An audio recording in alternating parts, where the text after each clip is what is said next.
Hello everyone.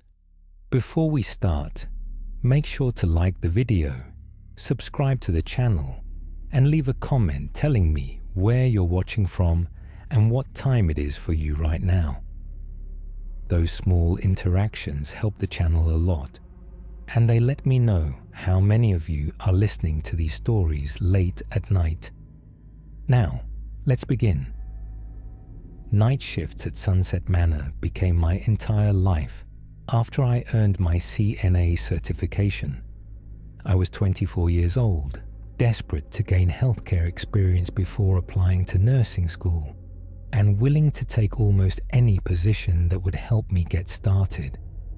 When Sunset Manor offered me a job, I accepted it immediately.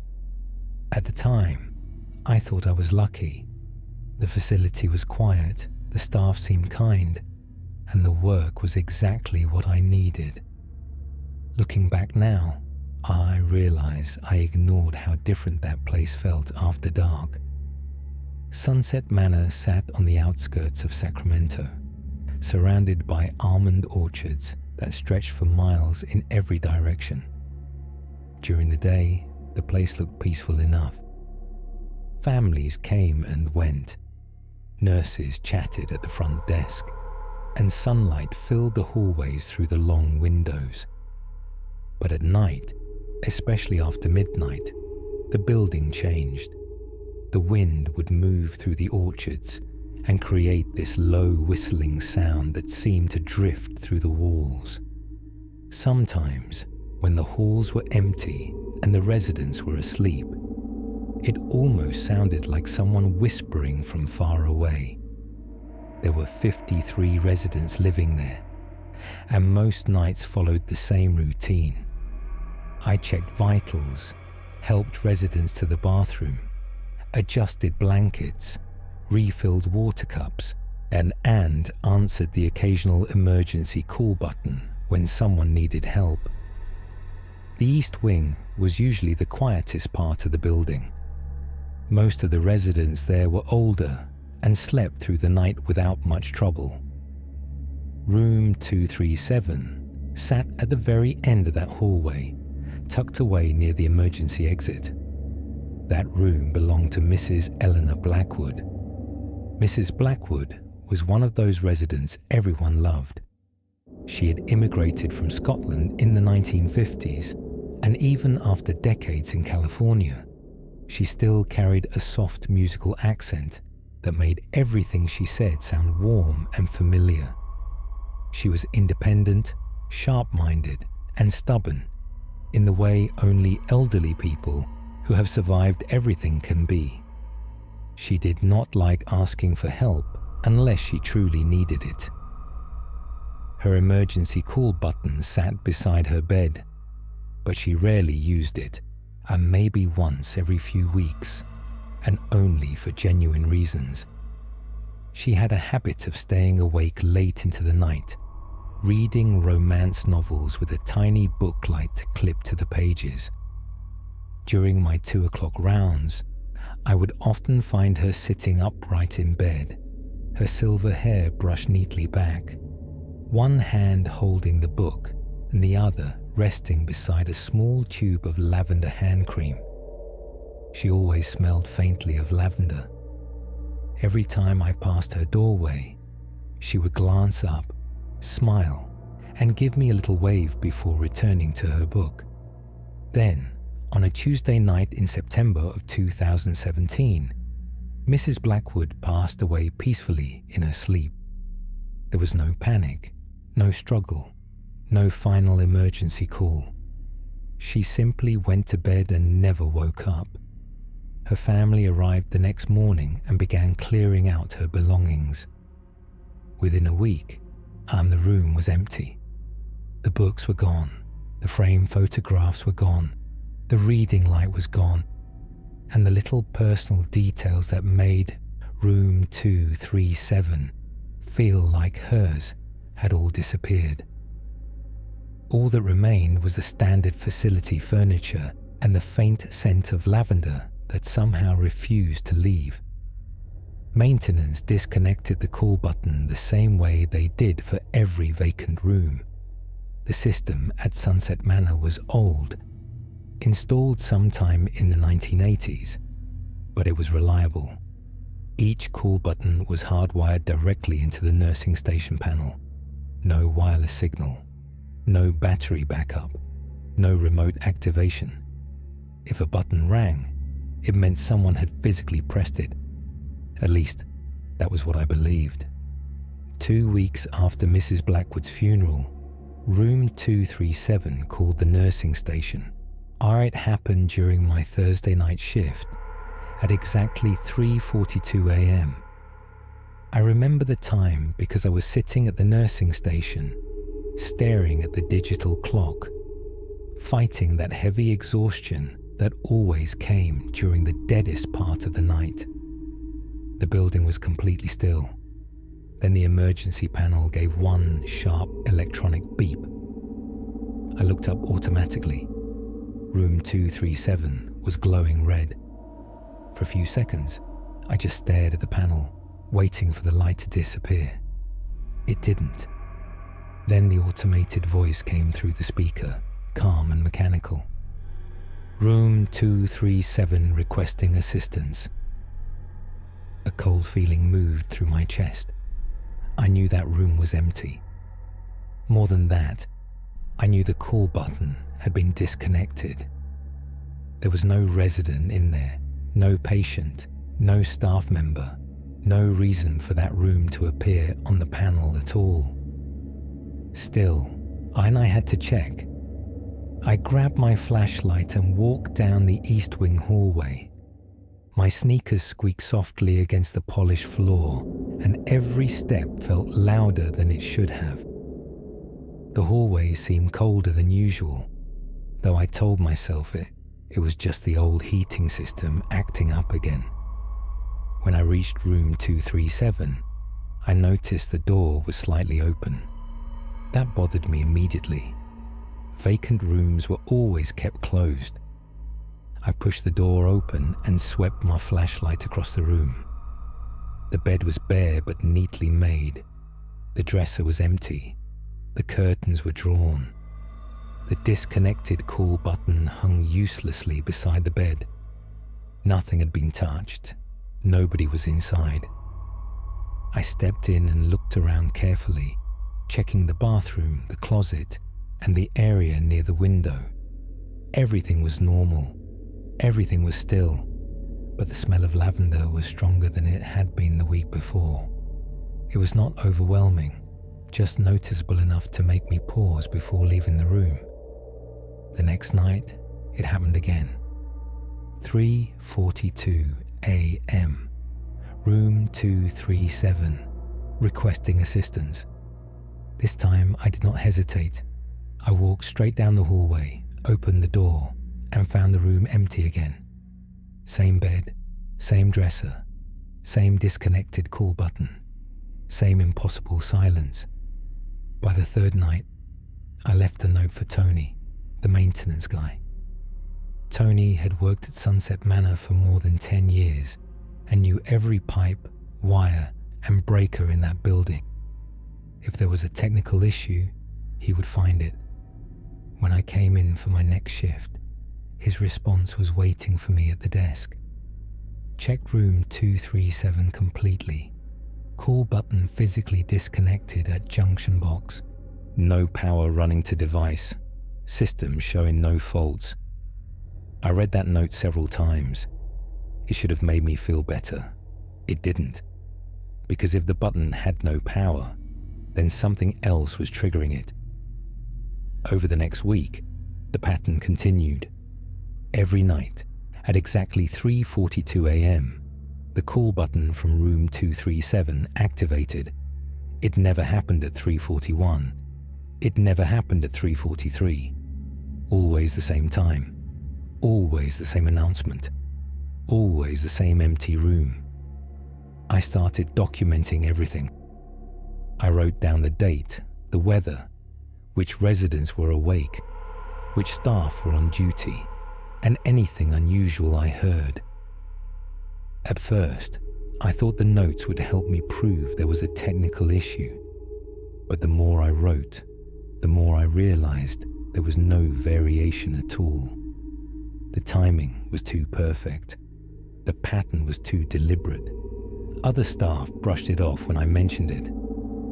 Janet from the day shift told me old buildings did strange things, and that night shifts had a way of getting into people's heads. Maybe she was right. Maybe being alone in those hallways made every sound seem worse. But Janet had not been there when the panel lit up. Janet had not heard that automated voice echo down the empty east wing. And Janet had not smelled lavender in a room that should have been completely sterile. That Saturday night, I decided to stop reacting and start watching. Instead of waiting at the nursing station, I grabbed a chair and placed it halfway down the east wing hallway. From there, I had a direct view of room 237. My phone showed 3:35 a.m. when I sat down. The hallway was dim, the overhead lights humming softly, and then the whole wing had that strange late-night stillness that makes you aware of your own breathing. At 3:42 a.m., the alarm sounded. The beep cut through the hallway like a blade. The nursing station speaker behind me announced, "Room 237 requesting assistance." But this time, I was watching the door. At first, nothing happened. The door remained shut. No shadows moved under it. No lights flickered inside. Then, just as I began to stand, I heard something from beyond the door. A soft click. The sound of a handle turning. I froze. The door to room 237 opened slowly from the inside. Not all the way, just a few inches. Enough to reveal a narrow strip of darkness beyond the frame. My mouth went dry. I stared at that gap, waiting for someone to step out, but nothing appeared. The door simply remained open, as if someone inside had cracked it just enough to look into the hallway. I forced myself to move. Every part of me wanted to turn around and walk back to the nursing station, but I had already come this far. I approached slowly, my flashlight raised. The metal handle was cold when I touched it, colder than it should have been. I pushed the door open and looked inside. Empty. Of course it was empty. The room looked exactly the same as before, but then I heard footsteps. They were behind me. Soft, slow footsteps moving away down the hallway toward the emergency exit at the far end of the wing. I spun around and aimed my flashlight down the corridor. The beam cut across the floor and walls, but there was nobody there. The hallway was completely empty. Still, I heard them clearly. Soft-soled shoes against linoleum. Slow and deliberate. Not running, not hiding, just walking away. I followed the sound all the way to the emergency exit. The door was locked. It required a key card and would trigger an alarm if opened without authorization. I tested the handle, but it did not move. There were no signs of tampering, no scuff marks, no indication that anyone had passed through. But I knew what I had heard. The next few nights became unbearable. I dreaded 3:42 a.m. in a way I had never dreaded anything before. Every shift felt like a countdown. I would go through my rounds, help residents, finish paperwork, and pretend everything was normal while constantly watching the clock. Then Tuesday night came, and I decided to use the security monitor. Sunset Manor had old black and white cameras installed in the main hallways, and the East Wing camera had a clear view of room 237's door and the emergency exit. The system recorded to an old VHS setup in the office, outdated but functional. At 3:40 a.m., I sat in front of the monitor, with my finger near the record button. The hallway on the screen looked empty. At 3:42, the alarm sounded. Room 237 requesting assistance. For several seconds, nothing changed on the monitor. Then a shadow appeared near the doorway of room 237. It did not step out like a normal person. It seemed to separate itself from the darkness around the door. The shape moved down the hallway toward the emergency exit. It was roughly human in size, but the camera could not capture any detail. It glided more than walked, moving with a steady purpose that made it seem familiar with the layout of the building. I watched it reach the emergency exit, and then it vanished. It did not open the door. It did not turn. It simply disappeared where the door met the frame. I stopped the tape, rewound it, and played it again. The same thing happened. The empty hallway, the call button, the shadow, the disappearance. My hands were shaking when I removed the tape and put it into my bag. Part of me felt relieved because I finally had proof that I was not imagining things. But that relief lasted only a few seconds, because the tape also proved something much worse. Something was coming out of room 237 every night, and it was moving through a locked emergency exit like the door did not exist. The following night, I made the worst decision of my life. I decided to stand directly outside room 237 at 3:42 a.m. I told myself I wanted answers. I told myself I needed to see it clearly. But deep down, now I think some part of me believed that if I confronted it, the whole thing would stop. That maybe fear was making it bigger than it really was. At 3:40, I stood across from the door with my back against the wall. The hallway felt wrong that night. The air seemed heavier, almost damp, and the scent of lavender was so strong that it made my stomach twist. My phone screen showed 3:41. I held my flashlight tightly enough that my fingers hurt. Then the time changed. 3:42. The call alarm rang. Room 237 requesting assistance. This time I did not move. I watched. The handle turned from the inside, slowly, carefully. The door opened, and Mrs. Eleanor Blackwood stepped into the hallway. She looked exactly as she had in life. Her silver hair was neatly brushed. She wore the same faded nightgown she used to sleep in.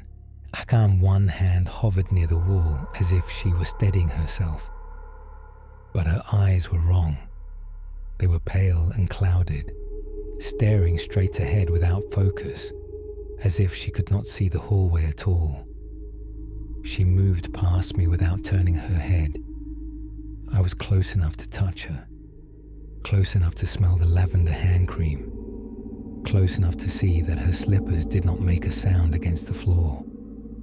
I wanted to speak. I wanted to say her name. I wanted to run, but my body would not move. My throat felt locked shut, and all I could do was watch as she shuffled toward the emergency exit at the end of the wing. She followed the exact path I had heard before, the exact path the shadow had taken on the tape. When she reached the locked emergency door, she did not stop. She did not reach for the handle. She simply kept walking, arm and passed straight through it. For a long time, I stood there in the hallway, staring at the place where she had disappeared. The alarm had stopped. The building was silent again.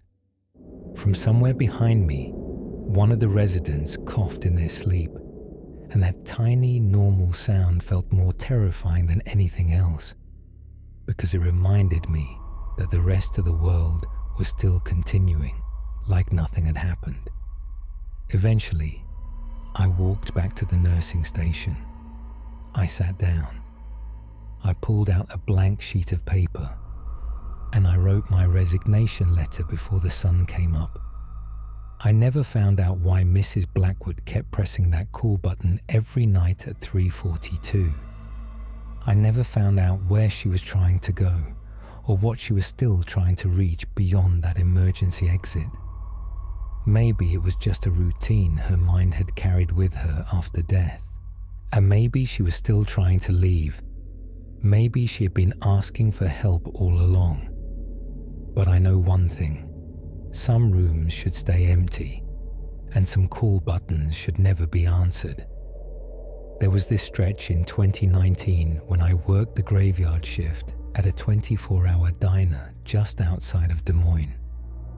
I had just moved back to Iowa after a rough breakup in Chicago and needed something, anything, to keep the bills paid while I figured things out.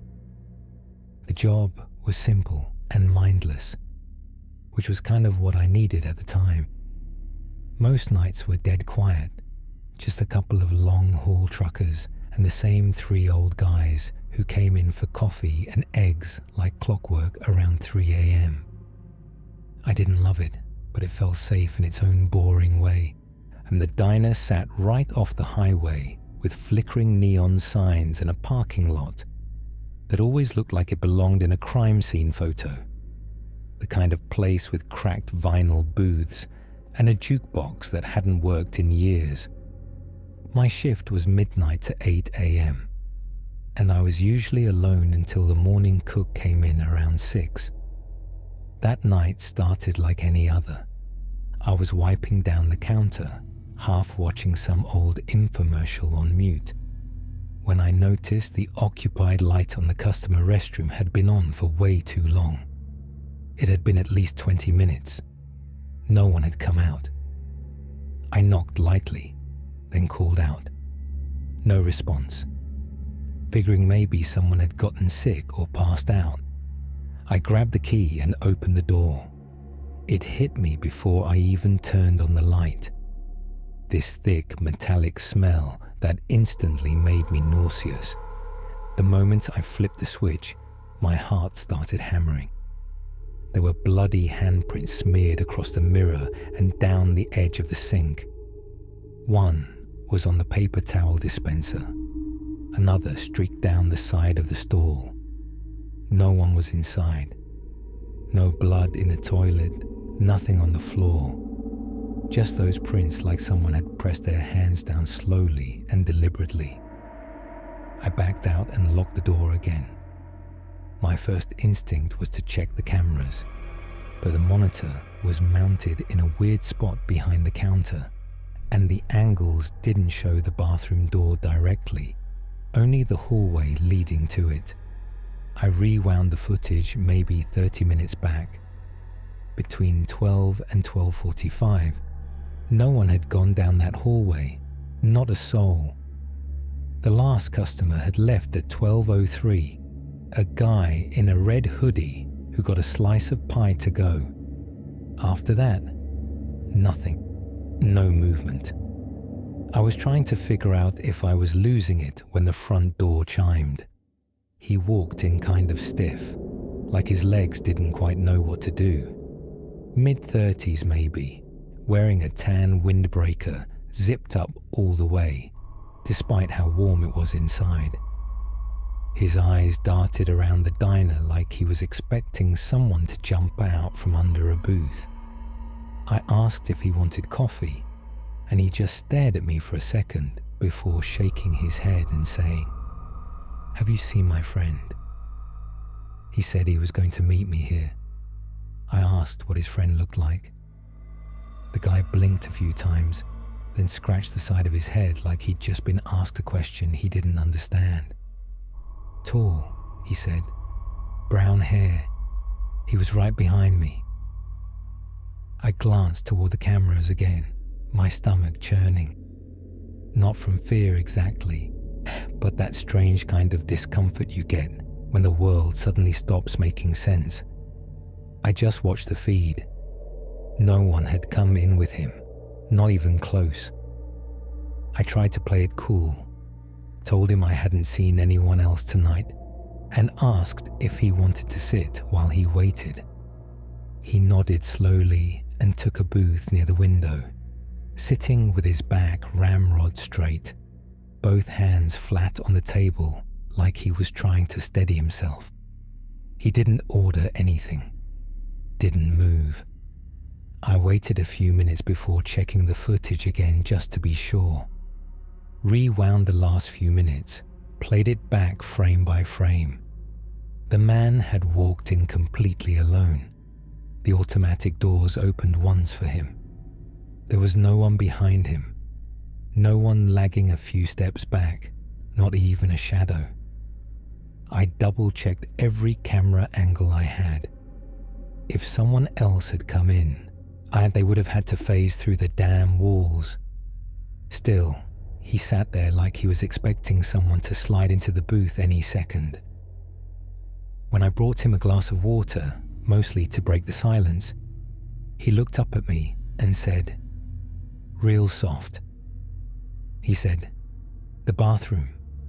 Maybe he's in the bathroom." I didn't answer. I couldn't.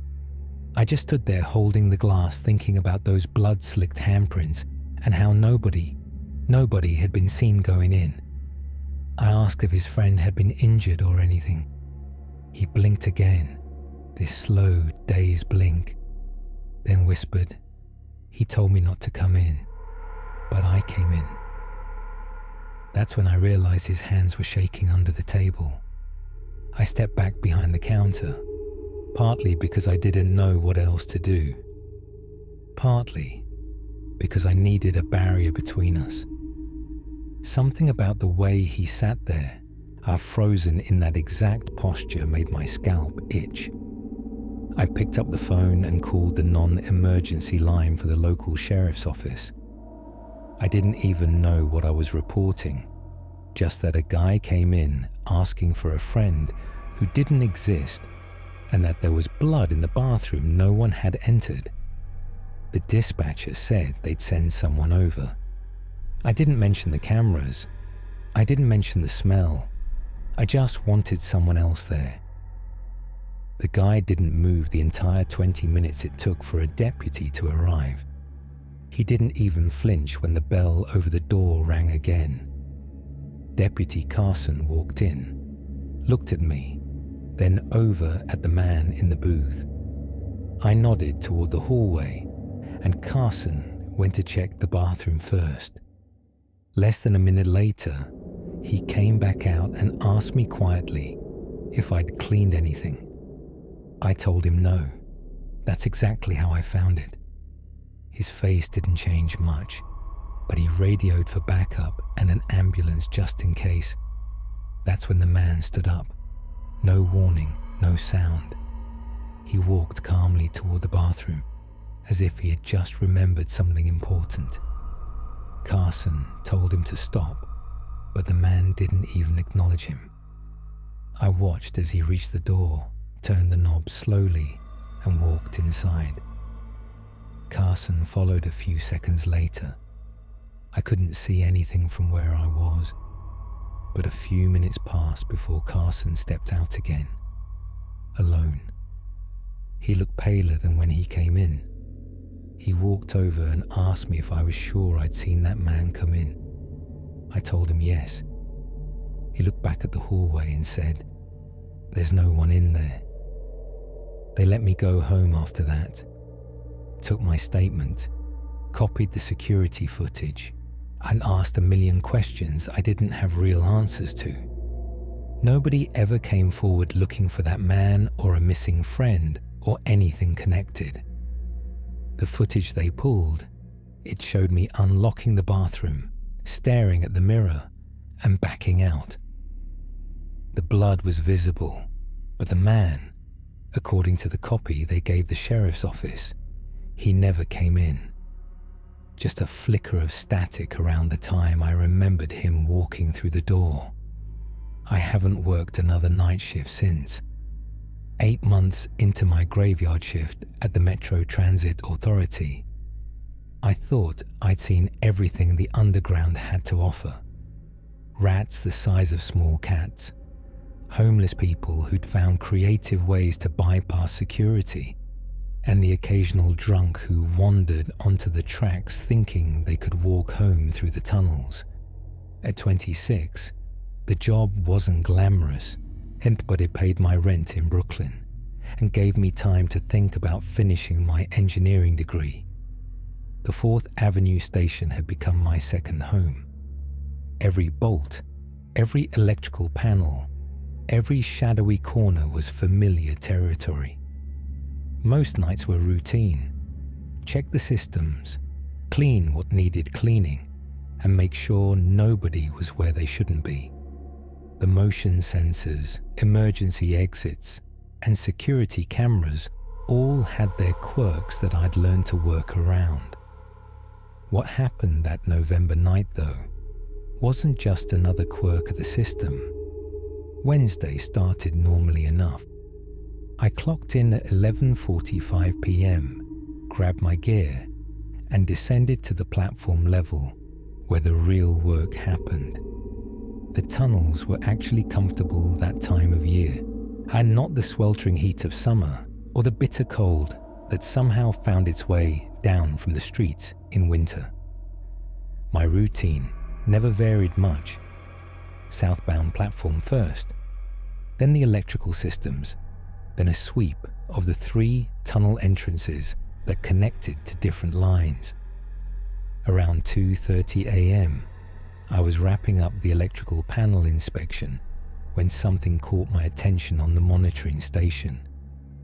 The motion sensors for Tunnel C were lighting up sporadically, showing movement near the entrance.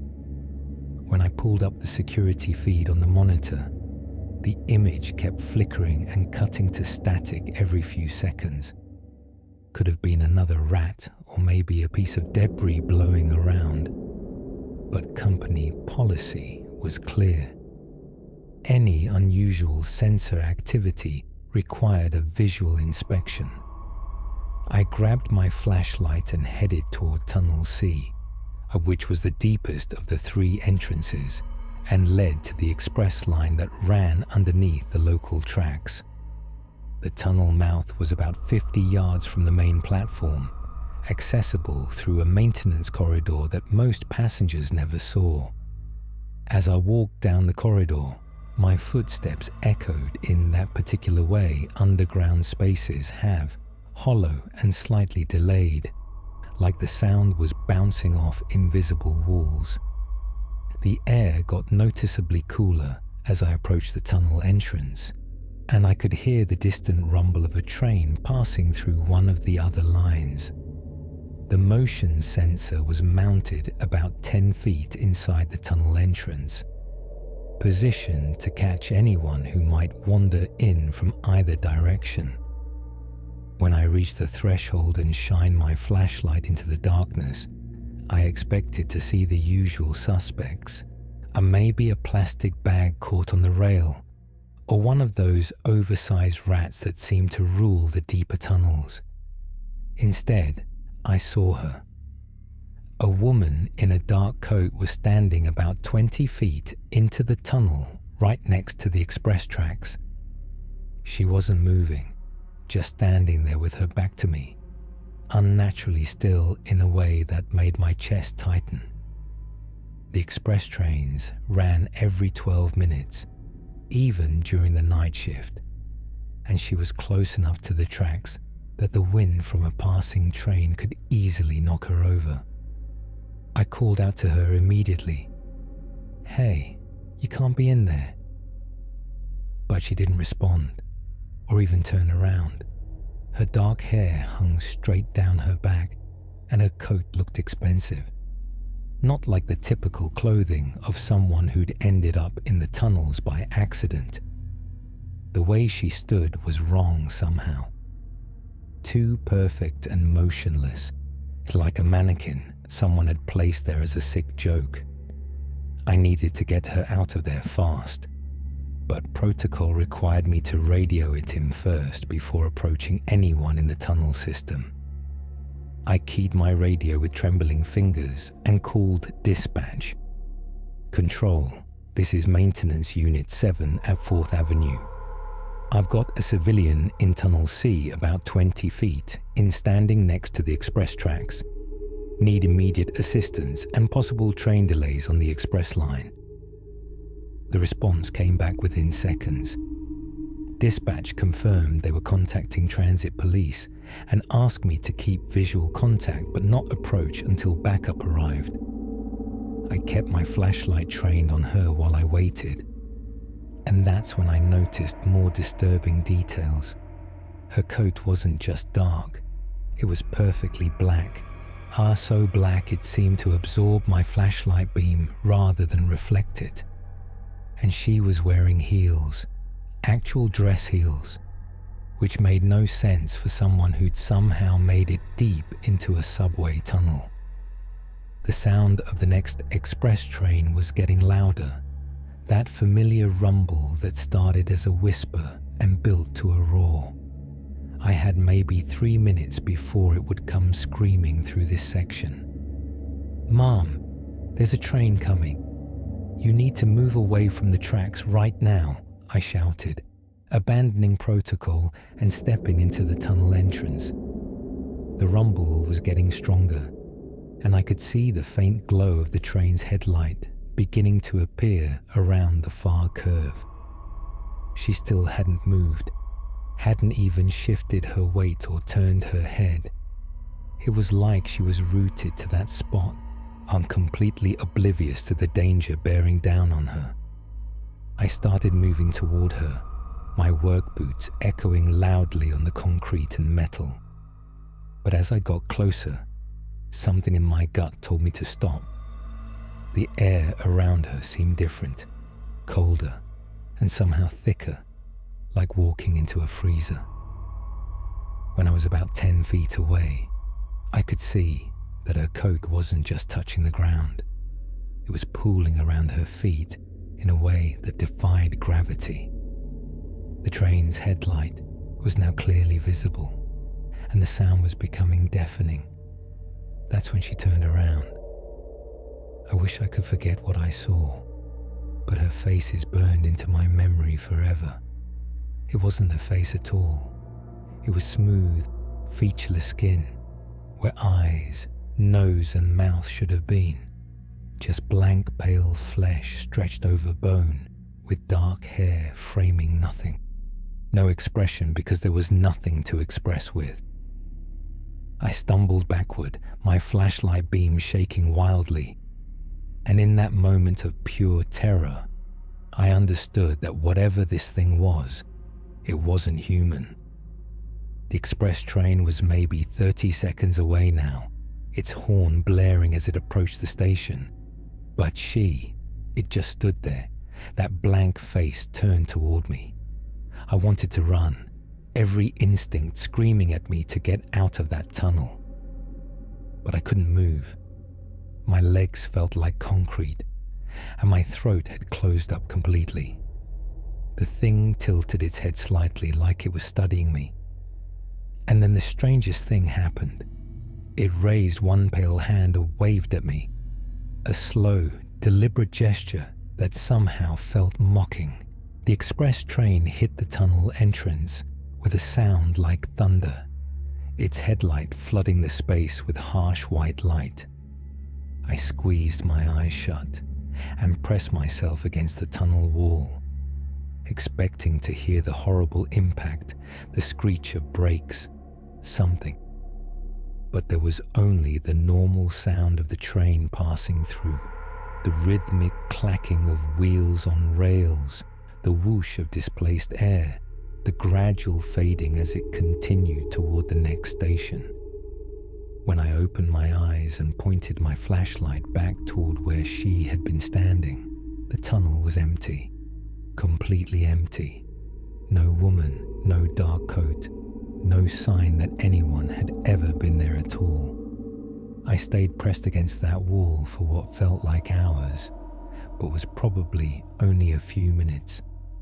My heart hammering so hard I thought it might burst. The motion sensors had gone silent, showing no activity in the tunnel. Whatever I had seen was gone, like it had never existed in the first place. When I finally managed to move, I stumbled back to the monitoring station and immediately pulled up the sensor logs on the computer. The records showed the exact timeline. Motion detected at 2:31 a.m., consistent activity until 2:47 a.m., then nothing. But here's the thing that still keeps me awake at night. According to the entry and exit sensors positioned at both ends of Tunnel C, no one had entered or left that tunnel in over 6 hours. The system tracks every person, every large object, anything bigger than a rat that moves through those checkpoints. The logs were clean, showing only my own entry at 2:35 a.m.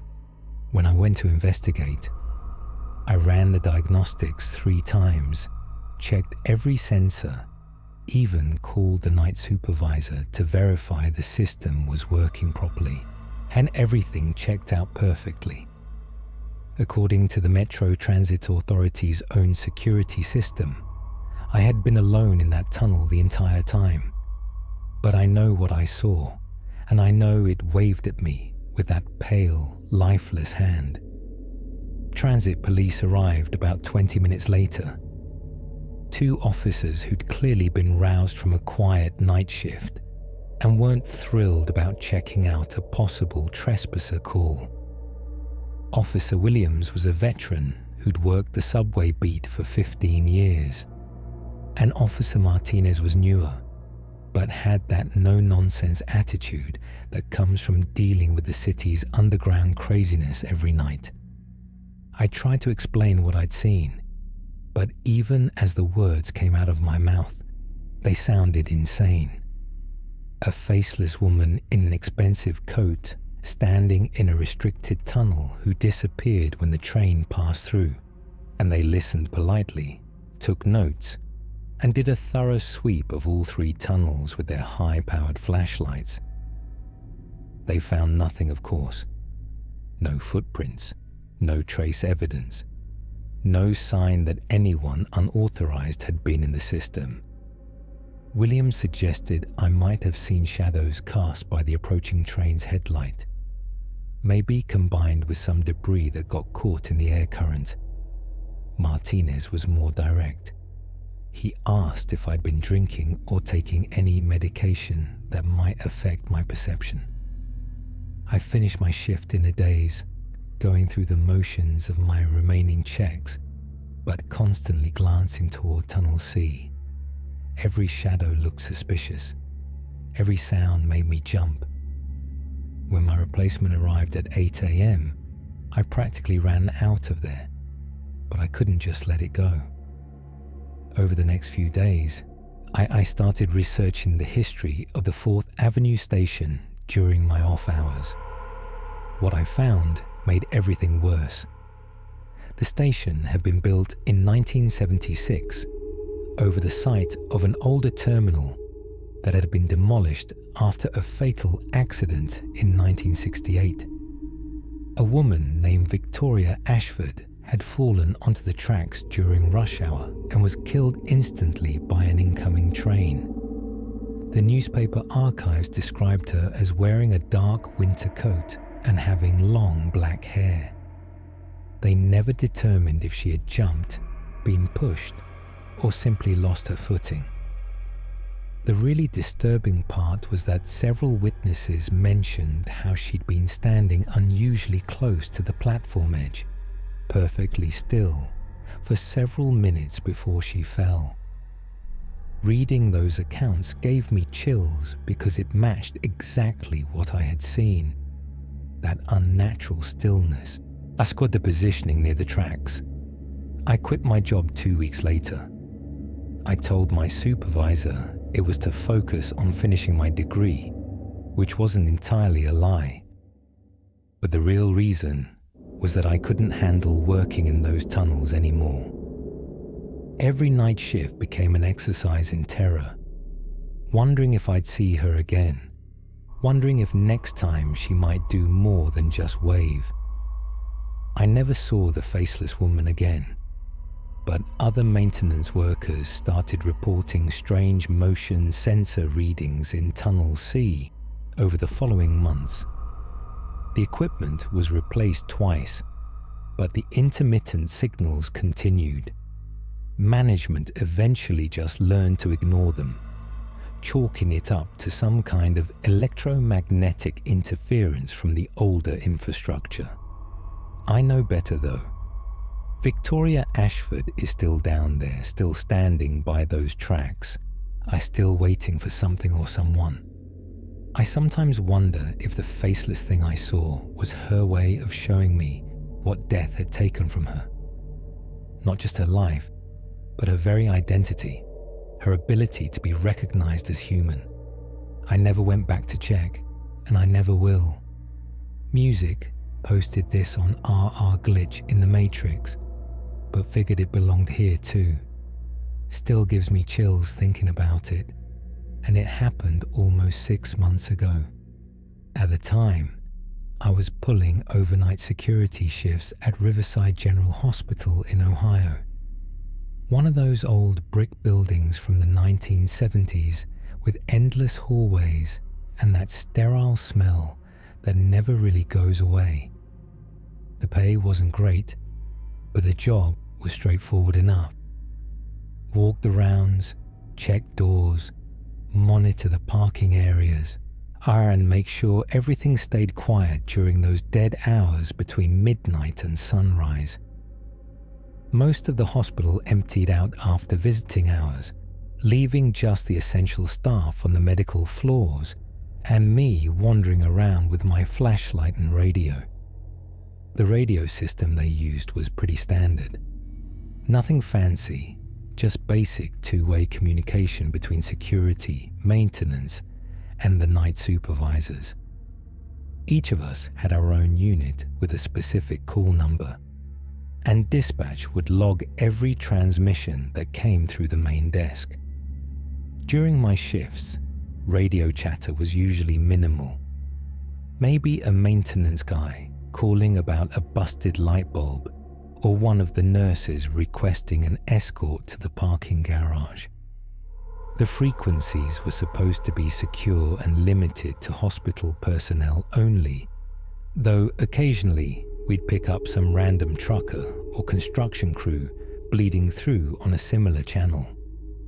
Never thought much of it until that particular Thursday night in March, when everything started going sideways. It was around 1:15 a.m. when I first heard it. This faint, crackling voice coming through my radio while I was doing my rounds on the 3rd floor. At first, I thought it was just static, or maybe someone accidentally keying their mic. But then I heard it clearly. A child's voice, maybe 7 or 8 years old, saying, "Hello, is anyone there?" The voice was so quiet and tiny through the speaker that I almost dismissed it as interference from some kid playing with a toy walkie-talkie nearby. But we were in the middle of a hospital at night, and the pediatric wing had been closed for renovations for the past month, and there weren't supposed to be any children in the building at all, let alone awake and playing with radios at past 1 o'clock in the morning. I stopped walking and held the radio closer to my ear, waiting to see if I'd hear it again. The hallway around me was completely silent, except for the distant hum of the HVAC system and that occasional beeping from the medical equipment in the rooms.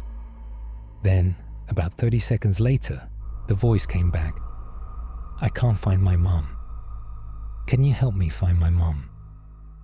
The transmission was clearer this time, and I could tell it was definitely a young boy speaking. His voice had that particular quality that kids get when they're scared or confused. Shaky, but trying to be brave. I keyed my radio and responded, asking who was speaking and what their location was, but got nothing back except static. The whole thing lasted maybe 2 minutes before the frequency went quiet again. I immediately called dispatch to report what I'd heard, thinking maybe there was a lost child somewhere in the building that security hadn't been notified about. The night supervisor, Linda, checked all the patient logs and confirmed what I already suspected.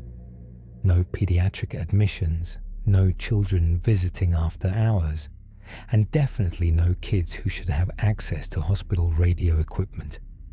She suggested it might be interference from outside the building, maybe some neighborhood kid with a scanner or cheap walkie-talkie picking up our frequency. That explanation made sense, and I probably would have forgotten about the whole thing if it hadn't happened again the next night at almost exactly the same time.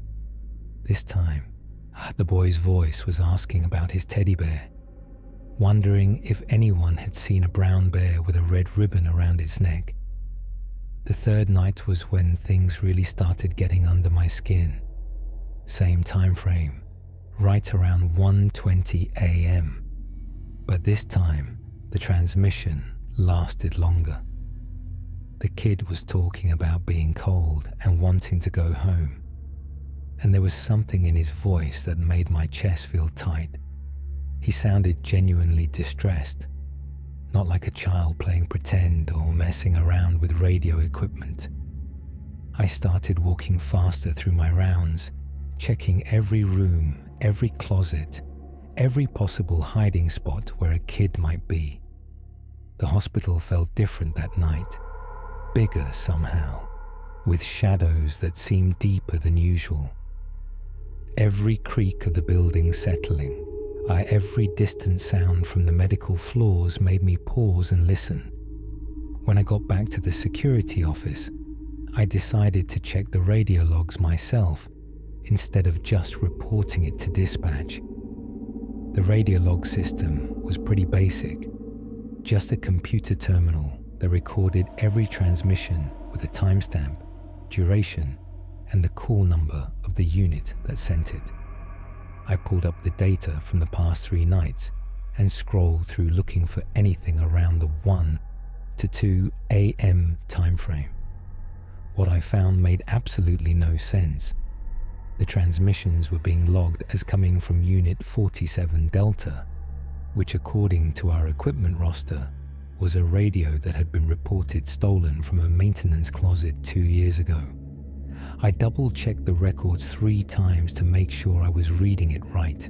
A Unit 47 Delta had been written off as a loss in January 2021, and there was even a police report number associated with the theft. Yet, here it was showing up in our logs, transmitting clear audio from what sounded like a terrified child. I spent the rest of that shift digging through old incident reports and maintenance logs, trying to figure out if there was any logical explanation for what was happening.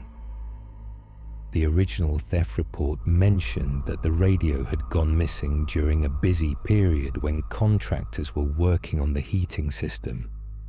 Security footage from that time had already been deleted per the hospital's retention policy, so there was no way to see exactly how or when it disappeared. The more I read, the more unsettled I became. Unit 47. Delta had been assigned to the pediatric wing before it was stolen, and the same wing that was now closed for renovations. I kept thinking about that boy's voice, how real and frightened he sounded, and wondering how a stolen radio could still be transmitting on our secure frequency after 2 years of being missing. The 4th night, I was ready for it. I positioned myself near the old pediatric wing around one bar. Radio turned up to full volume, waiting to see if I could pinpoint where the signal might be coming from. The renovated area was completely dark and sealed off with plastic sheeting and construction barriers, but I had master keys to get inside if needed. At 1:18 a.m., the voice came through again, clearer than ever. "My name is Tommy. I'm 6 years old, and I can't find the way out. My heart started pounding as I realized this was the first time the kid had given his name. I tried responding immediately, asking Tommy where he was and telling him I was coming to help. But just like before, he didn't seem to hear me. The transmission continued for almost 5 minutes this time, with Tommy describing a room with broken toys and peeling wallpaper, saying he was scared of the dark and wanted his parents. Something about his description nagged at me, so I decided to check the closed pediatric wing myself. I pulled back the plastic sheeting and stepped into what used to be the children's play area. The renovations had stripped most of the walls down to the studs, leaving exposed pipes and electrical work. But in one corner, I found something that made my skin crawl. There was an old toy box that hadn't been removed yet, filled with stuffed animals and broken games that matched exactly what Tommy had been describing. The wallpaper he mentioned was still partially visible on one wall. Faded cartoon characters that were peeling away in long strips. I stood there with my flashlight, looking at this abandoned playroom when Tommy's voice came through the radio again. "The security man is here. I can see his light." I spun around, sweeping my flashlight across the empty room, but there was nobody there. That's when I really started to panic. Tommy could somehow see me, but I couldn't see him. I called out loudly, asking where he was, telling him to come toward my voice, but the only response came through the radio. "I think I'm stuck. I've been here a really long time." I searched every inch of that playroom, moved boxes, checked behind equipment, even looked up in the ceiling tiles, but found nothing. And the whole time, Tommy kept talking through the radio, describing exactly what I was doing. When I moved the toy box, when I checked behind the old hospital bed, when I stood in the doorway looking confused, it was like he was watching me from somewhere I couldn't reach. The worst part was how his voice started getting fainter with each transmission, like the battery in his radio was dying, and he began repeating that he was cold and wanted to go home. I ran back to the security office and called my supervisor, then the hospital administrator, then anyone I could think of who might have answers. By the time the day shift arrived, I had a dozen people crowded around the radio logs, all staring at the impossible evidence that Unit 47 Delta was actively transmitting. That morning, the hospital brought in a tech specialist who traced the signal and found something incredible. The missing radio was buried in the foundation of the new parking garage that had been built 2 years ago, right where the old pediatric wing's east wall used to be. When they excavated it, they found Unit 47 Delta still functional, somehow powered by a damaged electrical line, along with some personal items that belonged to a child named Tommy Mitchell, who had been a patient in 2021. The transmission stopped completely after they recovered the radio, and I never heard Tommy's voice again. Nobody could explain how the whole thing worked, but I transferred to day shift the next week because those night rounds just weren't the same anymore. A quick stop off Route 70 in Kansas became my second home after I picked up the graveyard shift to help pay for nursing school. At 24, the job seemed simple enough. Ring up gas, restock the energy drinks, and try not to fall asleep during the dead hours between 2 and 6 a.m. The store sat like a lonely beacon on the stretch of highway where wheat fields stretched endlessly in every direction. And most nights, I'd see maybe a dozen customers total. Truckers would stop for coffee and bathroom breaks. College kids from the nearby university would grab late-night snacks, and the occasional insomniac would wander in for cigarettes or energy drinks. After 6 months of the same routine, I thought I'd seen every type of person who traveled that desolate stretch of road. The fluorescent lights hummed constantly overhead, encasting everything in that sickly yellow glow that made even the healthiest person look like they were dying. And the smell of stale coffee mixed with cleaning chemicals had become as familiar as my own perfume. During those quiet hours, time moved differently. Minutes felt like hours, and I'd find myself counting the bugs that gathered around the exterior lights or memorizing the expiration dates on the candy bars just to keep my mind occupied.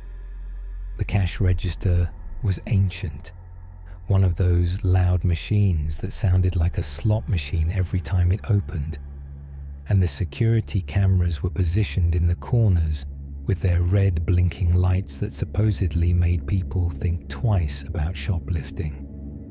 Most nights, the only sounds were the hum of the refrigerators, the occasional car passing by without stopping, and the country music station that played the same 12 songs on repeat. I'd gotten comfortable with the solitude, even started bringing textbooks to study during the slow periods. My manager, a guy named Pete, who'd been running gas stations since before I was born, always said the night shift was perfect for students because nothing ever happens after midnight in Kansas.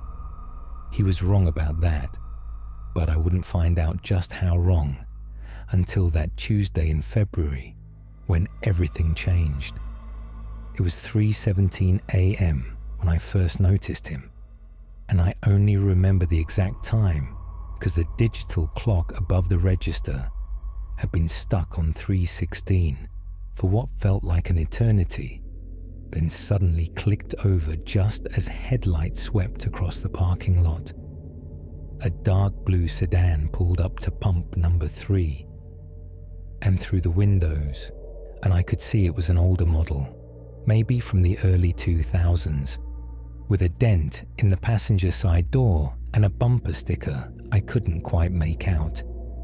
The man who got out was average height, wearing a brown leather jacket that looked like it had seen better decades, and jeans that were faded in that way that comes from years of wear rather than fashion. What struck me immediately was how deliberate his movements were. Not rushed like most people at that hour, but careful, almost rehearsed. He pumped exactly $12 worth of gas. No more, no less, watching the numbers on the display with an intensity that seemed excessive for such a mundane task.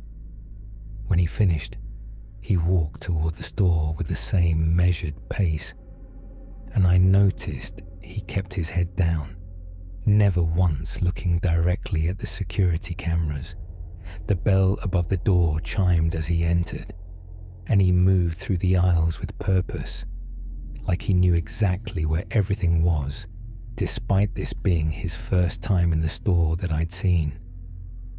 He grabbed a small bag of salted peanuts from aisle 2, a bottle of water from the refrigerated section, and a pack of spearmint gum from the display near the counter. The total came to $4.67, and he paid with exact change, not credit, not a $5 bill that would require change, but exact coins down to the penny. When I tried to make small talk, asking how his night was going, he just nodded slightly and made a sound that might have been fine, but was so quiet I couldn't be sure. His eyes never met mine directly, but I could feel him watching me as I rang up his items, studying my movements the same way he'd studied the gas pump, and there was something about his presence that made the store feel smaller, like the walls had moved in a few inches while he was there. After I handed him his receipt, He stood there for maybe 10 seconds longer than necessary, not saying anything, just existing in that space between the counter and the door before finally turning and leaving without a word. The next night, Wednesday, I'd almost forgotten about him until 3:17 a.m. rolled around again. Same headlights, same blue sedan, same pump number 3. I watched through the window as he went through the identical routine. $12 of gas, same careful attention to the display, same deliberate walk to the store. When he came inside, he traced the exact same path through the aisles, picked up the same items in the same order: peanuts, water, gum. Same total, same exact change, and same barely audible response when I tried to engage him in conversation. The only difference was that this time, when he stood at the counter after getting his receipt, he lifted his eyes just enough that I caught a glimpse of them.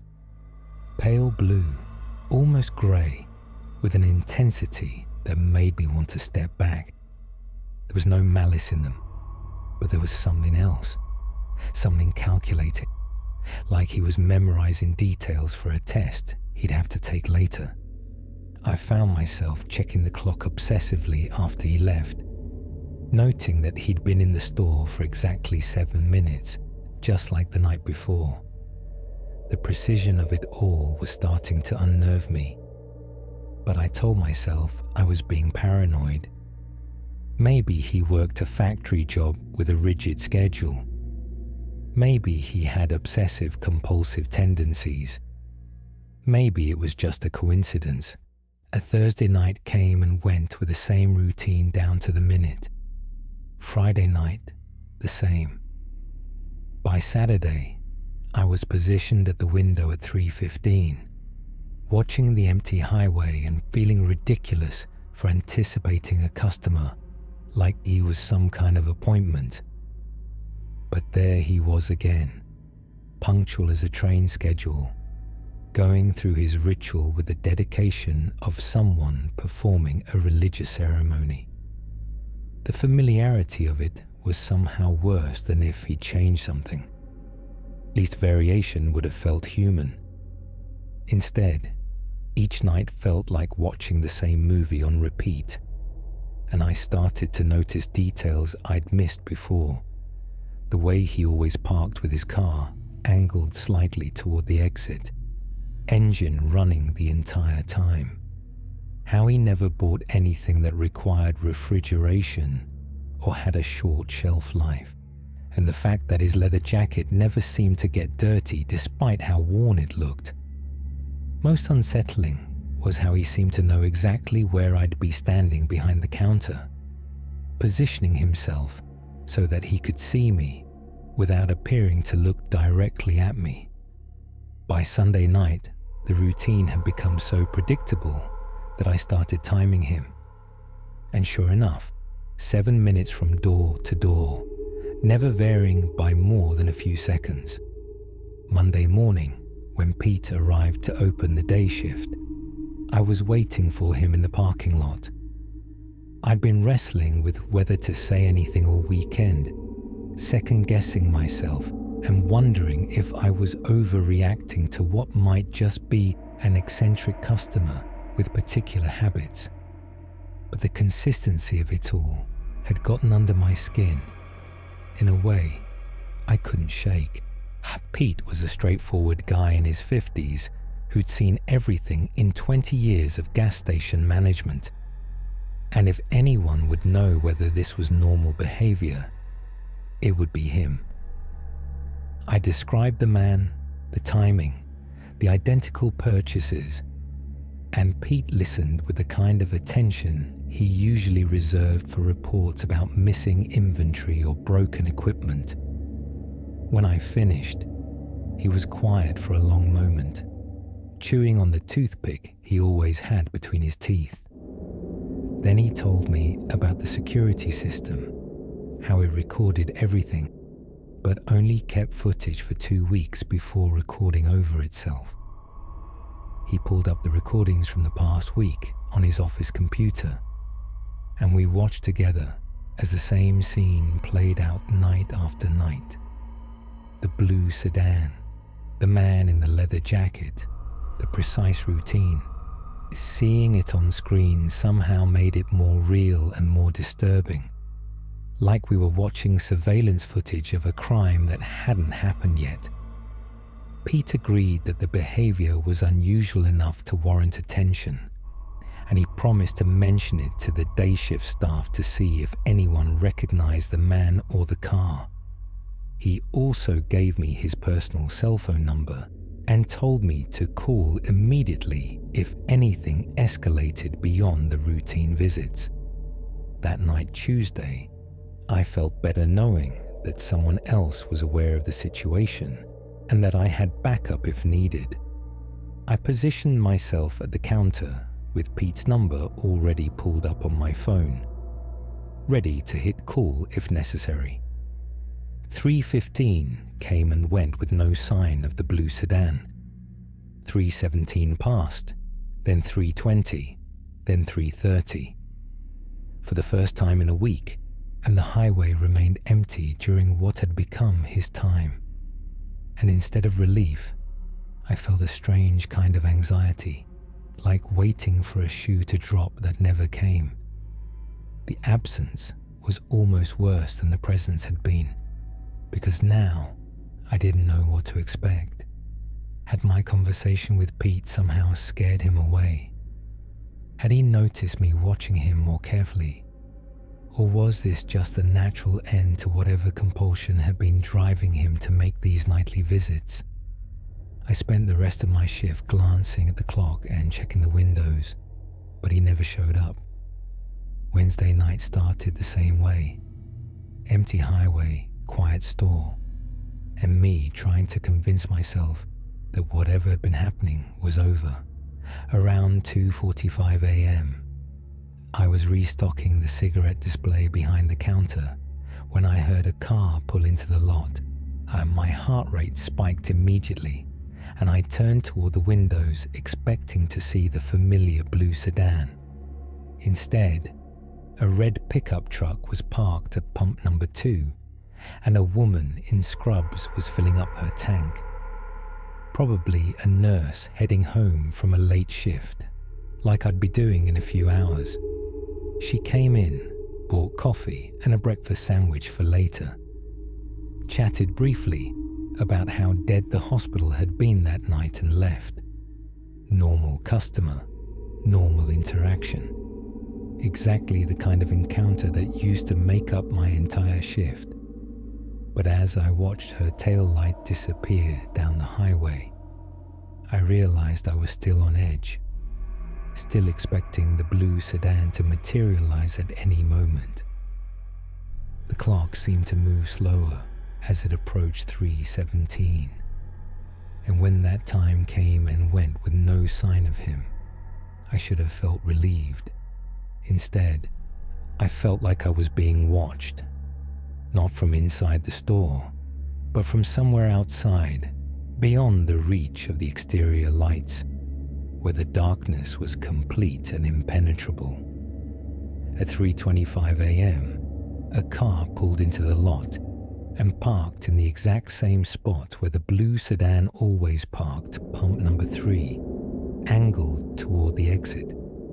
But this was a different car, a grey compact that looked newer than the sedan, and the person inside didn't get out to pump gas.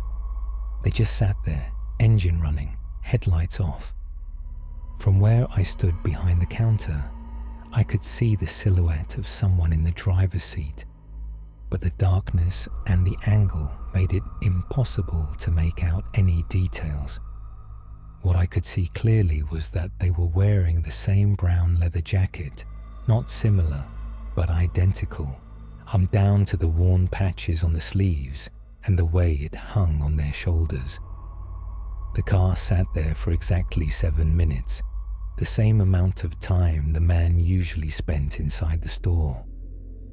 And during that entire time, I felt like I was being studied through the windows. My heart was pounding so hard I could hear it over the hum of the refrigerators, and I found myself backing away from the windows, trying to stay in the blind spots where the person in the car couldn't see me. When the 7 minutes were up, the car pulled away slowly, deliberately, without the driver ever getting out or acknowledging my presence in any obvious way. The moment the grey car disappeared from view, I called Pete. It was nearly 3:35 a.m. and I knew I was waking him up. But the situation had crossed a line from strange to genuinely frightening. Pete answered on the fourth ring, groggy but alert.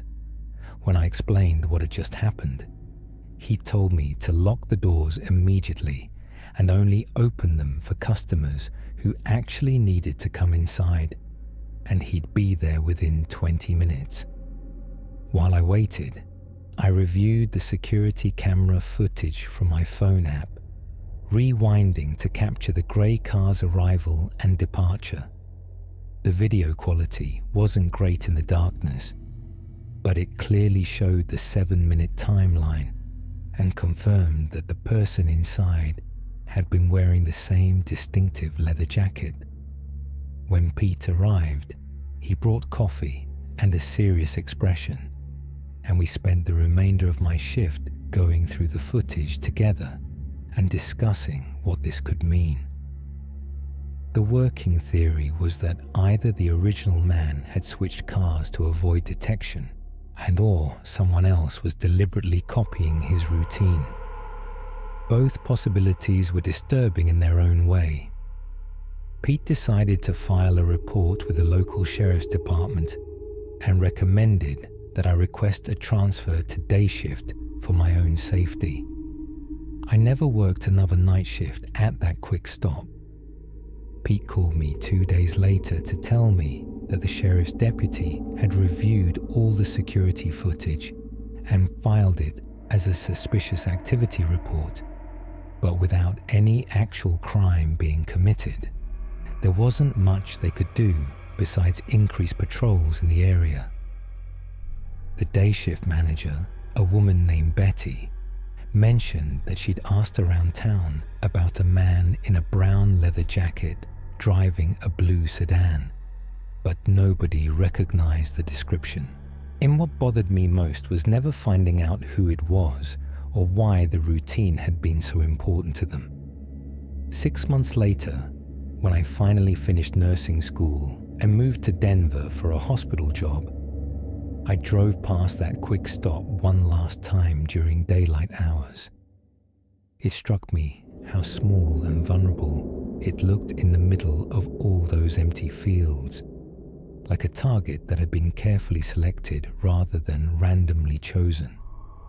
I never found out if the visits continued after I left, but sometimes during my night shifts at the hospital, when the halls are quiet and I'm walking past darkened windows, I think about that brown leather jacket and wonder if someone else is out there performing their own careful routine, and whether the person they're watching knows they're being watched.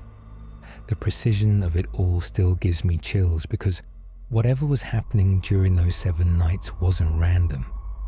It was planned, deliberate, and probably not over, just relocated.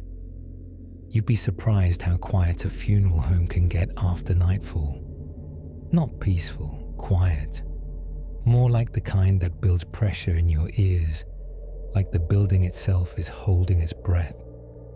Back then, I was working part-time at Weaver & Sons, the only funeral home in a small Kentucky town called Halverton. I was 26, still figuring things out, and the job had kind of fallen into my lap through a friend of my uncle's. Most nights were uneventful. Tidy up, log the visitor book, check the chapel lights, and make sure nobody left a program or tissue box behind. It wasn't glamorous work, but it paid enough to keep the lights on in my apartment above the bakery downtown.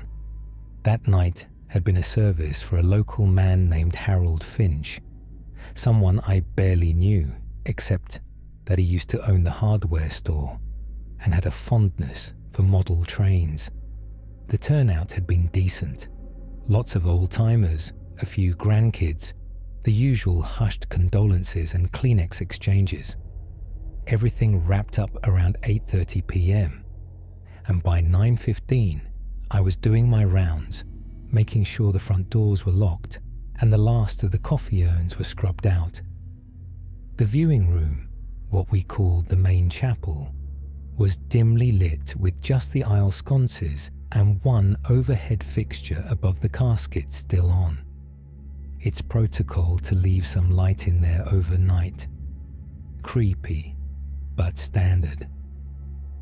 I was halfway through loading the dishwasher in the staff kitchenette when I heard it. 3 knocks, sharp and spaced evenly, like someone rapping knuckles against a heavy wooden door. I paused, thinking maybe it was just the sound of the building settling, but it came again. Same rhythm, same pressure behind it. It wasn't coming from the front entrance or the office. It was coming from the chapel where Mr. Finch's body still lay. I hesitated for a second, hands still on a mug, and then walked over to the small desk in the hallway where the security monitor sat. We only had 3 cameras, front door, back hallway, and a wide angle fixed on the chapel from the far end. The chapel feed was on a slight delay, but clear enough. I watched it as I stood there, arms folded, trying to rationalize what I'd heard. The viewing room was empty. Rows of chairs, Mr. Finch's casket at the front, and the faint glow from the lights. I let it play for another 10 seconds, and then clear as day. A figure moved into frame, tall, broad-shouldered, wearing what looked like a dark coat. They didn't walk in. They walked out straight through the middle aisle, past the rows of empty chairs, and out of view toward the side door that should have been locked since before sunset. But what made my jaw tighten wasn't just the fact that no one else had come in. It was that the side door never opened, not once. I stood there for a solid minute just staring at the screen like it would give me an explanation if I waited long enough. The playback didn't glitch. The lighting didn't flicker. There was no shadow play or trick of the eye. Someone or something had walked out of that room. I backed up the footage and watched it 3 more times. Same result, no entry, just an exit. And I tried convincing myself it could have been a reflection, maybe a staff coat hanging on a chair, catching a weird light angle. But deep down I knew that figure had movement. Real movement, weight, presence. It moved like it had intention. I decided to check the viewing room in person, half out of habit, half out of some irrational hope that seeing it in real life would make it less weird. I walked slowly down the main hallway, past the flower arrangements that still smelled too sweet in the quiet. The air felt heavier near the chapel doors, not cold, not warm, just thick. When I pushed the door open, everything looked exactly as it should. Casket closed, chairs empty, aisle clean. But there was something off about the silence now. It wasn't just quiet. It was aware. Like the room was waiting for something. I stepped inside and followed the path down the middle, my sneakers squeaking softly on the polished floor. When I reached the casket, I stopped. I don't know why. Maybe I expected to see the lid cracked or the flowers moved. But no. Everything was intact except for one thing. One of the chairs in the 3rd row was angled just slightly out of line with the others, like someone had been sitting there and got up in a hurry. I hadn't noticed it before. and we always realign everything at the end of a service. It bothered me in a way I couldn't explain, like seeing a photograph that's been tilted just a few degrees on the wall. Not wrong enough to fix immediately, but just enough to gnaw at the back of your mind. I didn't touch the chair. I just backed out slowly and headed to the side exit door the figure had supposedly gone through. It was locked. Deadbolt still turned. I even tugged at it twice to be sure. Then I walked around the building, stepped outside into the gravel lot, and checked the exterior handle. Also locked. No footprints, no signs of someone having slipped through. And there were motion lights on that side. Nothing had triggered them. I stood there in the dark with my breath hanging in front of me, trying to come up with some explanation that didn't involve words like ghost or entity or anything that would make me sound like I'd lost it. Back inside, I rewound the footage again, slower this time. The figure wasn't blurry, but the detail stayed just out of reach, like it was being filmed through a pane of dirty glass. No face, no features I could make out. Just height, shape, movement. I froze the frame where it was halfway down the aisle and stared at it, searching for anything. An ID badge, a reflection, even a weird glitch that could explain it. But it was solid, like it belonged there. That was the part that messed with me the most. It didn't move like an intruder. It moved like someone finishing something, like they were done and ready to leave. The rest of the night dragged. I locked every door again, shut off the remaining lights, and left the chapel last. On the way out, I grabbed the little log book we kept on the front desk, the one where guests signed their names. I flipped through the last page and scanned the entries from earlier. Most were family or locals I recognized, but one stood out. Slanted handwriting, black ink, just a first name, Royce. No last name, no message, and I didn't remember anyone by that name during the service. I called Jenna, the other assistant who'd been on shift earlier, and asked if she'd seen anyone unfamiliar that night. She paused, then said, "There was a tall guy in the back who didn't really talk to anyone. Thought he was a cousin or something." The next morning, I asked Mr. Weaver, the owner, about Royce. He flipped through the registry and shrugged. Nobody by that name in the family. Maybe someone from the old neighborhood. I mentioned the security footage. He didn't even want to see it. Just gave me this tired look, like this wasn't the first time someone had come to him with something strange. "This place has been here since 1954. He said, "Things linger. Don't let it follow you home." That last line sat with me for weeks. I started keeping a small cross in my glove box. I left the hallway lights on in my apartment more than I used to. Eventually, I stopped working nights altogether, switched to day shifts, then left the job 6 months later when something else opened up at the county clerk's office. Never told anyone else about it. Not because I was afraid they'd call me crazy, but because part of me felt like I wasn't supposed to. Like saying too much would pull whatever that thing was back into my life. I don't know who Royce was or what he was doing in that room alone after everyone had gone. But every time I passed by the old funeral home, I glanced toward the side door, half expecting to see someone tall and still waiting just inside the glass. Music. So I worked nights as a janitor at this massive corporate building in downtown Portland. Been doing this gig for about 3 years now, and honestly, it's pretty decent work. The pay isn't amazing, but I get health benefits, And most importantly, I work alone. No office politics, no small talk, just me, my cleaning supplies, and 42 floors of empty cubicles and conference rooms. The building houses like 6 different companies, so it's always buzzing during the day.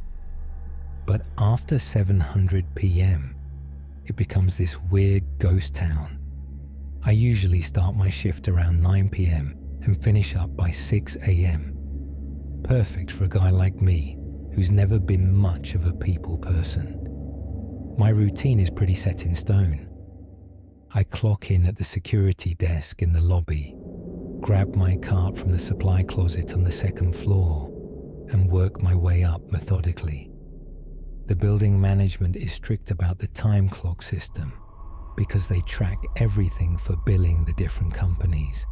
It was a Tuesday night in April 2023, and I was running a bit late because my car wouldn't start. Had to take 2 buses to get there, which meant I didn't clock in until almost 9:30. The security guard, this older guy named Frank, was reading his newspaper and barely looked up when I badged in. He's been working there longer than anyone and pretty much knows every face that comes and goes. As I walked over to the time clock terminal near the elevators, I noticed it was acting up again. The screen was flickering and making this weird buzzing sound. These old machines are constantly breaking down, but management refuses to upgrade them. I swiped my badge and waited for the confirmation beep. But instead, the screen displayed this long list of recent entries. Usually, you only see your own entry when you clock in. But this thing was showing everyone's punches from the past few days. That's when I saw something that made me stop dead in my tracks. Right there between my entry and the day shift supervisors was a clock in time for someone named Kevin Walsh. Now, Kevin Walsh was this maintenance guy who used to work here, but he got fired back in August of last year. I remember because it was this whole dramatic thing that had the entire building talking for weeks. Kevin had been acting really strange for months before they finally let him go, showing up at weird hours, talking to himself in the hallways, and getting into arguments with people who weren't even there. The final straw was when someone found him sleeping in one of the conference rooms on the 28th floor at like 3 a.m. Security had to escort him out, and Frank told me later that Kevin had been ranting about how the building needed him and how he wasn't finished with his work here yet.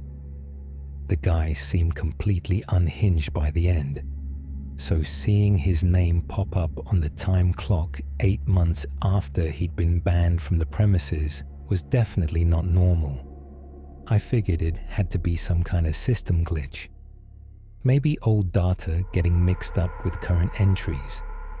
These machines are ancient and prone to all sorts of technical issues, but as I stared at that entry, I noticed the timestamp was from just 2 hours earlier, 7:47 p.m.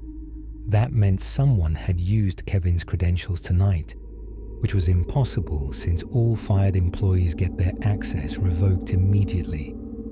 I took a photo of the screen with my phone, thinking I should probably report this to Frank or maybe building management in the morning.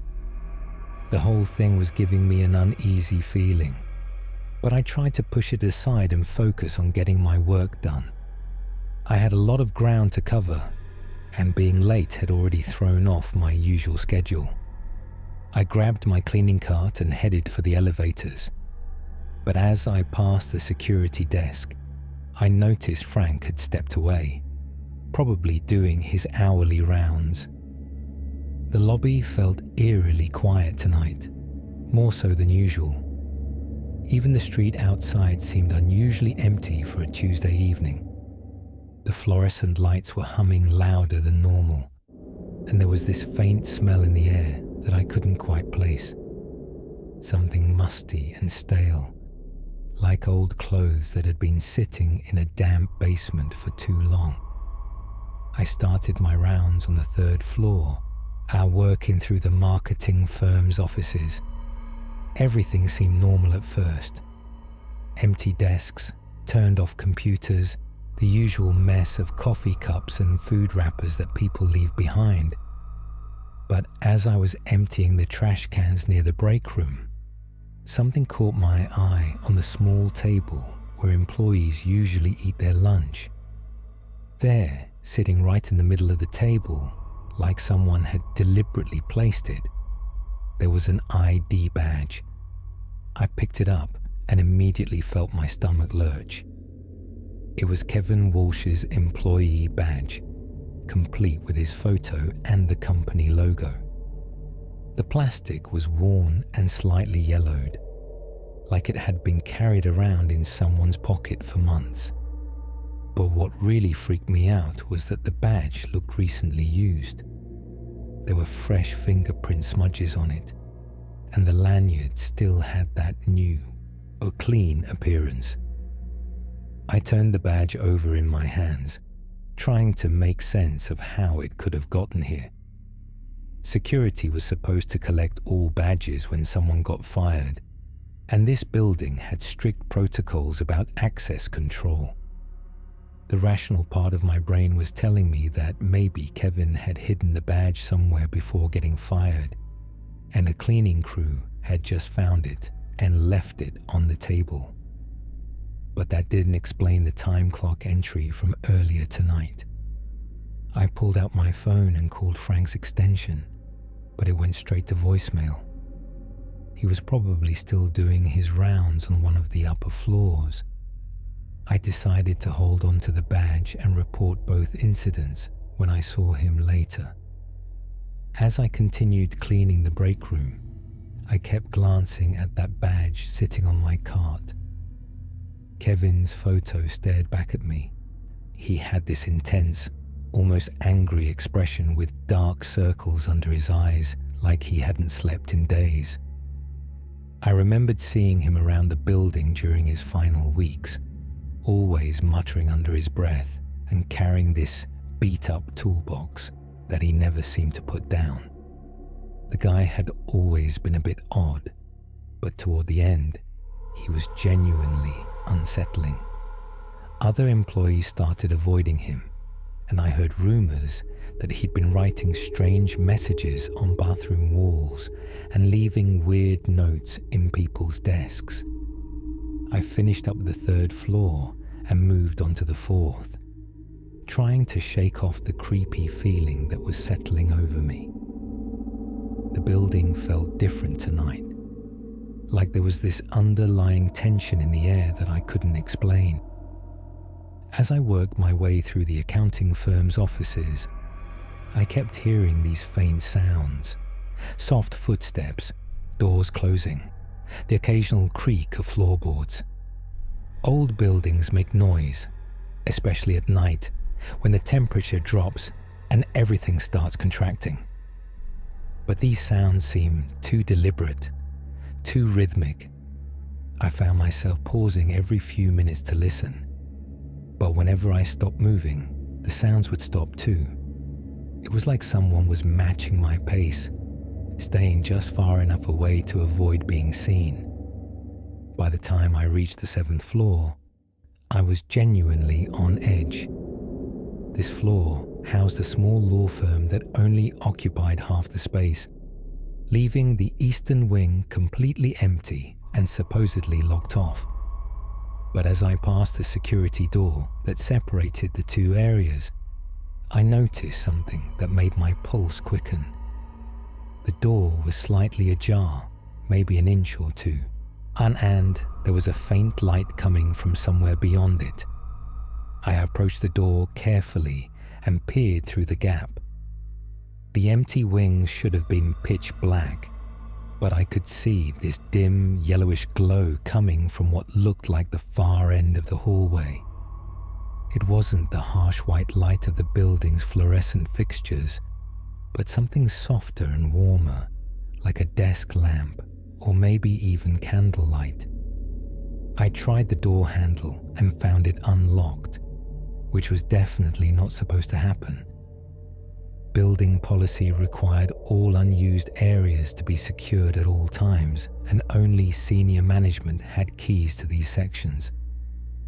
I pulled out my phone to call Frank again, but realized I was getting no signal up here.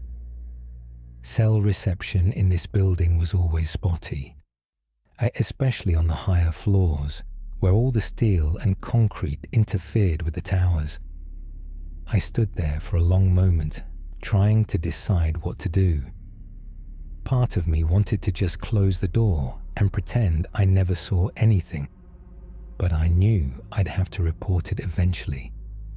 If someone was squatting in the building, or if there was some kind of security breach, it was my responsibility to investigate. I pushed the door open wider and stepped into the darkened hallway, immediately noticing that musty smell again, but stronger now. The hallway stretched out in front of me, lined with empty offices that hadn't been used in over a year. Most of the doors were closed, but a few stood open, revealing dark spaces filled with nothing but dust and old carpet stains. I moved slowly toward the source of the light, my footsteps echoing off the bare walls.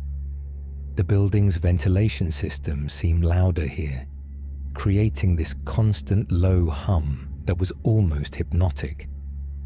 As I got closer to the end of the hall, I could see that the light was coming from a corner office, the one with the big windows that overlooked the street. I stopped just outside the doorway and listened. There was definitely someone in there.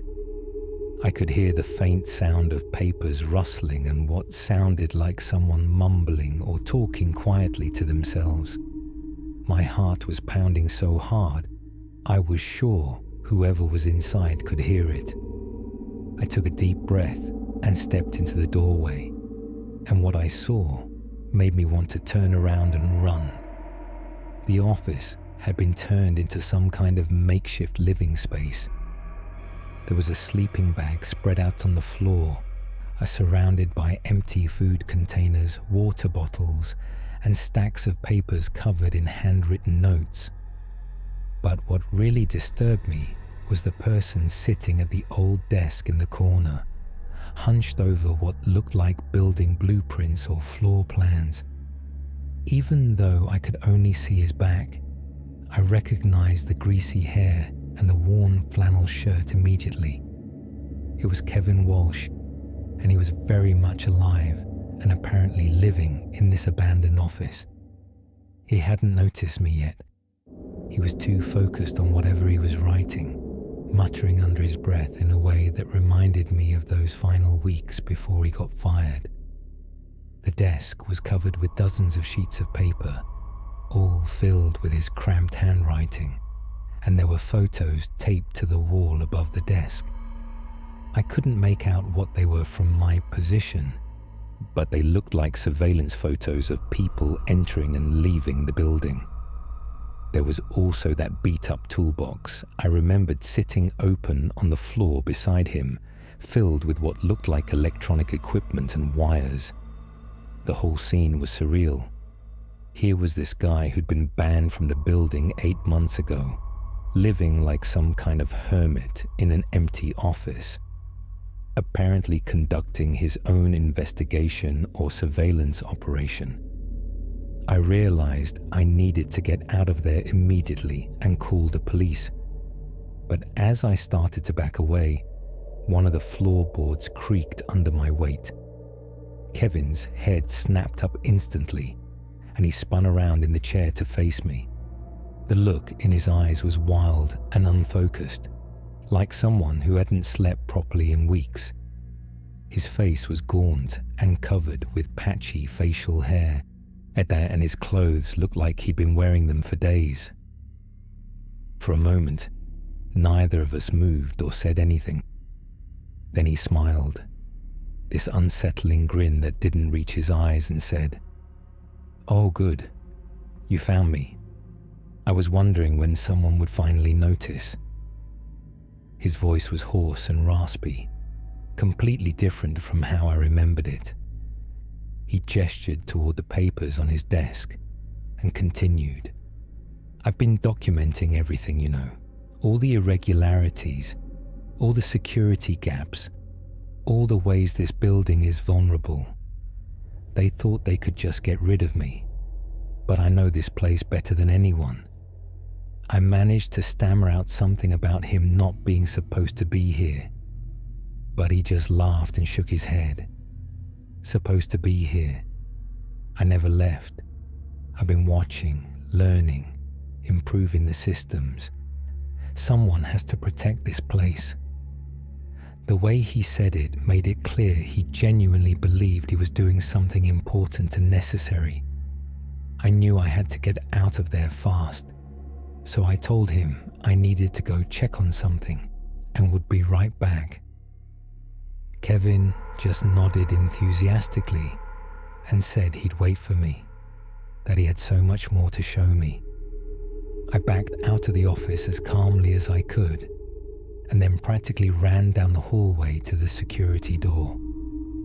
Once I was back in the main part of the building, I immediately called 911 from the stairwell, where I finally got a signal. The police arrived within 15 minutes, along with building security and a couple of paramedics. When they went up to the 7th floor, they found Kevin exactly where I'd left him, still sitting at that desk, completely cooperative and almost relieved to see them. It turns out he'd been living in various empty offices throughout the building for months, moving around to avoid detection and somehow bypassing the security systems using knowledge he'd gained from his time as a maintenance worker. The police said he was clearly having some kind of mental health crisis and needed professional help, rather than jail time. They found journals full of paranoid writings about the building being under threat, and his belief that he was the only one who could protect it. After that night, building management completely overhauled their security protocols, and I never saw Kevin again. But sometimes, when I'm working alone on those upper floors, I still think about how he'd been up there all those months watching and waiting, convinced he was the building's guardian angel.